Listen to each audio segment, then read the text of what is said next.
등산에는 고수, 선생님들이 참으로 많죠. 산악회 참석해서 기분 나쁜 말 들은 적은 없으신가요? 나는 불쾌하게 잔소리를 하고 있지는 않을까요? 등산에 대한 조언과 잔소리 한번 생각해 보겠습니다.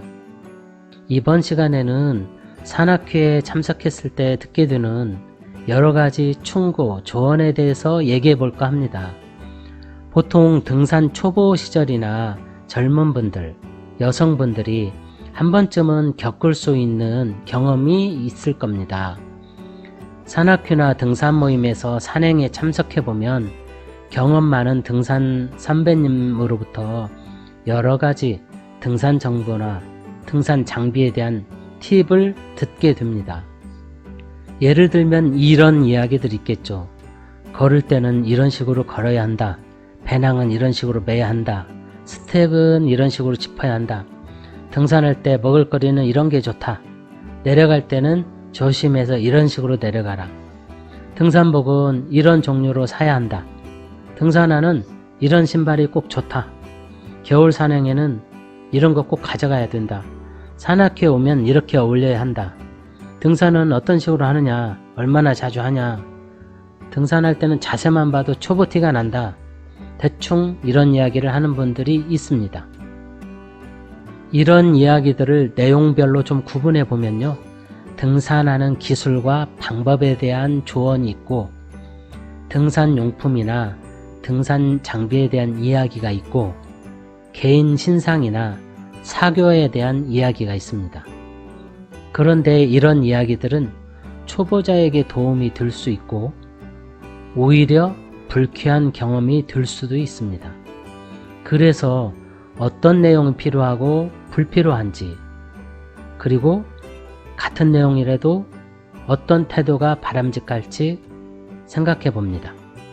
잘하면 도움이 되는 팁이 될 수도 있지만 잘못하면 오지랖, 간섭, 잔소리가 될 수 있기 때문입니다. 첫째, 등산 기술이나 방법에 대한 이야기입니다. 등산에 대한 지식과 정보는 끝이 없습니다. 많이 알아야 되고 많이 알수록 도움이 됩니다. 등산은 20대에서 70대까지 아주 넓은 연령층에서 즐기다 보니 수십 년의 경험을 가지신 분들이 많고, 그런 분들 입장에서 보면 초보자는 한없이 부족한 게 많죠.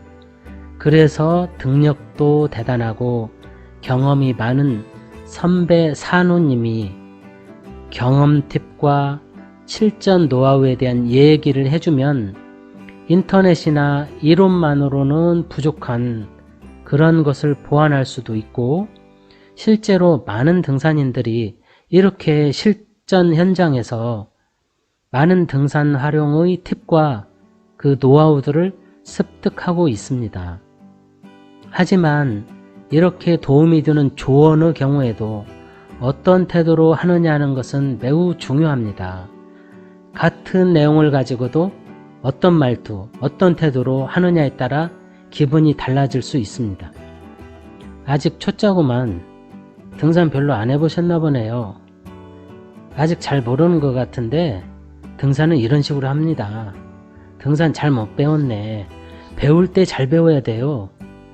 이런 식의 태도로 말씀하시는 경우입니다. 물론 등력이 대단하고 경험 많으신 그 등산 선배 입장에서는 좀 아니다 싶은 게 눈에 뵈기도 하겠죠. 하지만 나이가 많다고 하대를 하거나 초짜 취급을 하면 아무리 도움이 되는 정보를 알려준다고 하더라도 간섭을 받거나 무시되는 느낌을 받기 때문에 조언을 해주는 그 취지가 반감되고 기분도 좋지 않습니다. 두 번째는 등산 장비에 관한 조언입니다. 등산이라는 것은 야외에서 사계절 가능한 레포츠이고 안전과 패션에 관련된 많은 등산 장비, 용품이 필요합니다. 따라서 처음에는 기본 용품이 필요하고 점차 경험이 쌓이면서 추가로 필요한 등산 용품을 구매하게 됩니다.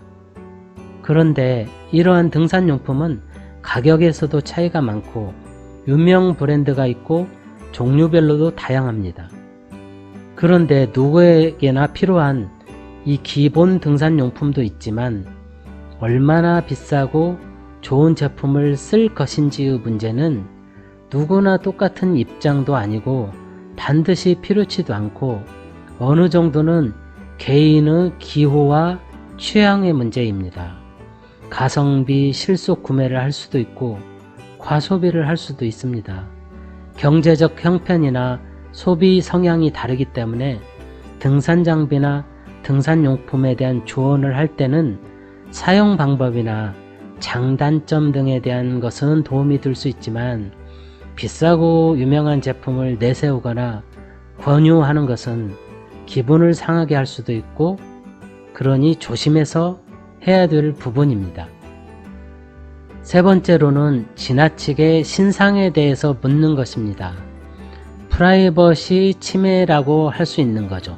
산악회에 가보면 이동하는 버스에서 긴 시간 동안 또 산행하는 동안 긴 시간을 함께 보행하기 때문에 또 식사도 하고 얘기할 기회가 아주 많다 보니까 처음 만나도 금방 친근감이 생길 수 있습니다. 어색하지 않고 편하게 해주기 위해서 친근감을 표시하는 차원에서라도 이런저런 소재로 대화를 나눌 수 있습니다. 하지만 어떤 경우는 개인 신상에 대해서 너무 세세하게 물어보게 되면 불편함이 생깁니다.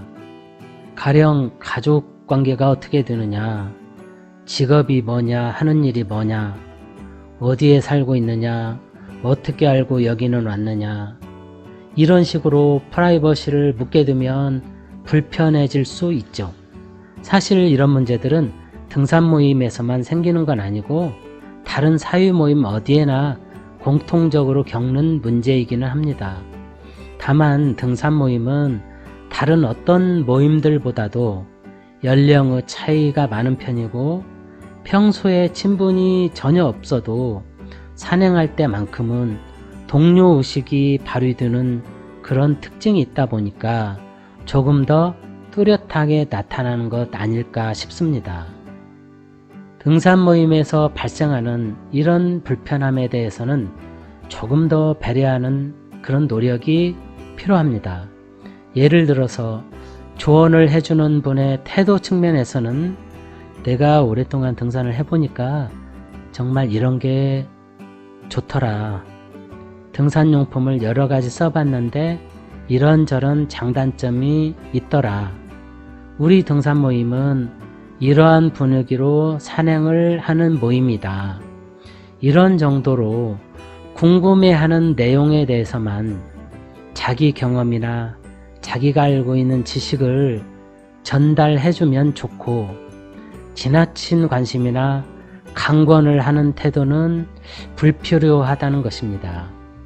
또한 산행할 때의 대화 주제는 가급적이면 개인 신상에 관한 질문은 피하고 등산과 관련된 이야기가 주가 되면 좋을 듯 합니다. 물론 일부러 불편하게 하려는 의도는 없을 것이고 우리나라 특유의 정이라는 문화가 있어서 잘 해주려고 하는 그런 마음은 이해합니다. 그래도 어떤 태도로 무슨 화제로 얘기하는지에 따라서 유익한 조언이나 꿀팁이 될 수도 있고 반대로 오지랖, 잔소리, 지적질이 될 수도 있습니다.